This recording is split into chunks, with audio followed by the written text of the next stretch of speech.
Uma produção audiovisual identificada como Salve Rosa gerou reação intensa entre espectadores brasileiros após análise detalhada revelar que o filme utiliza ao menos 7 técnicas narrativas e cinematográficas deliberadas para induzir o público a confiar na pessoa errada ao longo de toda a projeção, sem jamais recorrer a uma mentira direta. A constatação, compartilhada amplamente em comunidades de cinema e cultura pop no Brasil, provocou debates sobre os limites entre o talento narrativo e a manipulação emocional na sétima arte. O que chamou a atenção dos espectadores não foi um único golpe de roteiro. Foi a percepção, geralmente tardia, de que o filme havia construído uma experiência de assistir que os deixava seguros demais para questionar o que estava diante dos olhos. Quem viu Salve Rosa relatou a mesma sensação, a certeza absoluta de estar compreendendo a história corretamente,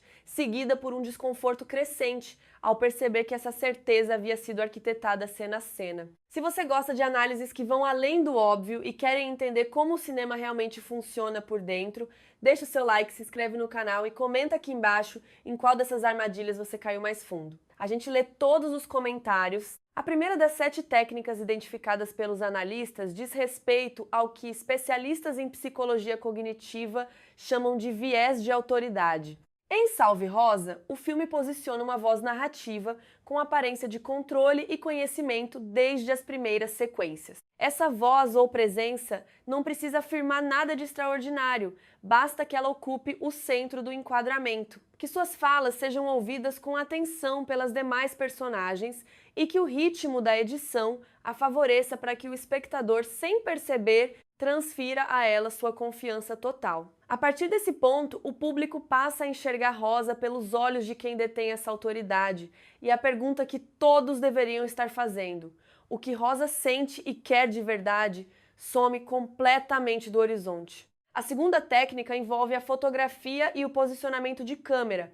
As cenas em Salve Rosa, que foram descritas por espectadores como amorosas, protetoras, até ternas. No entanto, analistas apontam que o enquadramento dessas mesmas cenas produz uma sensação física de constrição.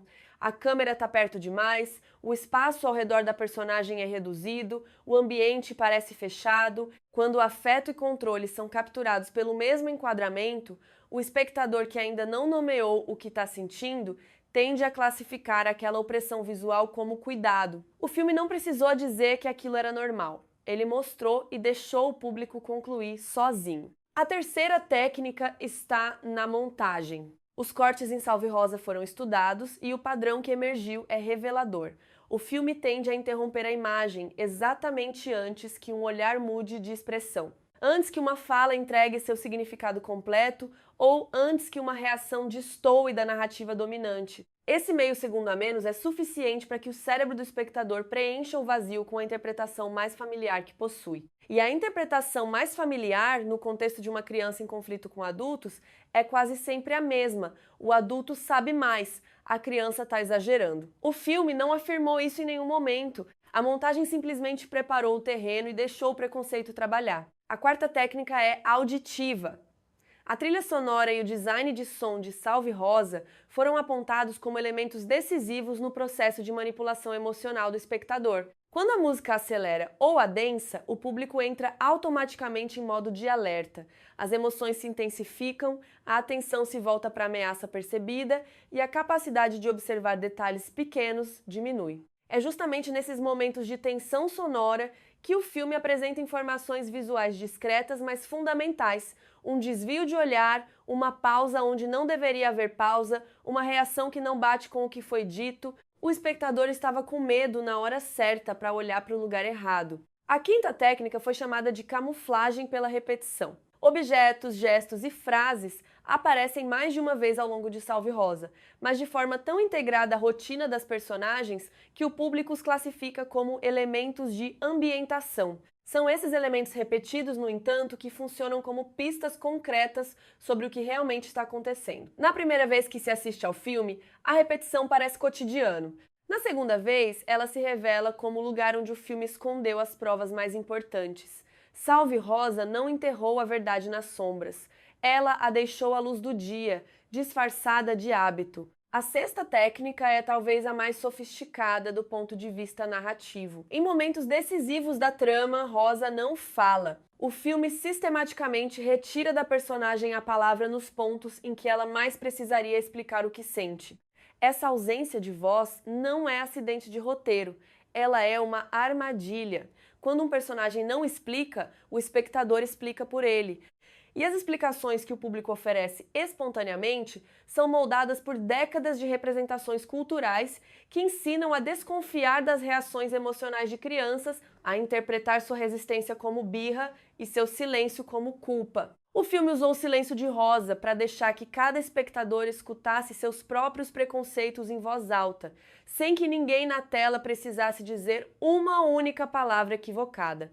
A sétima técnica, identificada como a mais abrangente de todas, diz respeito ao controle sobre quem narra a história. Salve Rosa faz o espectador acreditar, por uma parcela significativa do tempo de exibição, que está acompanhando o ponto de vista de Rosa. Mas há um deslocamento gradual, quase imperceptível, pelo qual o centro gravitacional da narrativa migra para outra personagem e o espectador só percebe que mudou de perspectiva quando já está totalmente comprometido com a versão dessa outra personagem. O choque final não vem de uma revelação de informação, vem do reconhecimento de que o espectador estava enxergando o mundo pelos olhos de alguém que não devia guiar sua percepção. O que a análise de Salve Rosa revela, portanto, não é apenas um conjunto de truques cinematográficos bem executados. É a demonstração de que o cinema pode recriar, dentro de uma sala escura, a experiência exata de ser manipulado na vida real. As mesmas 7 forças que operam no filme operam fora dele. A confiança automática em quem tem autoridade, a confusão entre controle e cuidado, a tendência de preencher lacunas com preconceito, o medo que desvia a atenção, os padrões familiares que se tornam invisíveis, o silêncio que faz o outro falar por você e a perda do controle sobre quem está definindo a sua própria história. Quem assiste a Salve Rosa pela segunda vez relata uma experiência qualitativamente diferente. Sem o fluxo emocional da trilha, sem a urgência dos cortes, sem a autoridade da voz central, os detalhes que antes pareciam pano de fundo passam a ocupar o primeiro plano. As cenas não mudaram, o que mudou foi a capacidade de ver pôntulas sem o filtro que o próprio filme havia instalado na primeira sessão. O cinema que vale a pena é o que não deixa você sair igual. Salve Rosa faz exatamente isso, e entender como ele faz é entender algo sobre como as histórias moldam o que acreditamos ser verdade. Você foi pego por qual dessas 7 armadilhas? Comenta aqui embaixo, a gente quer saber. Se essa análise fez você querer rever o filme com outros olhos, deixa o like e se inscreve para não perder as próximas. Cada análise nova é uma chance de enxergar mais.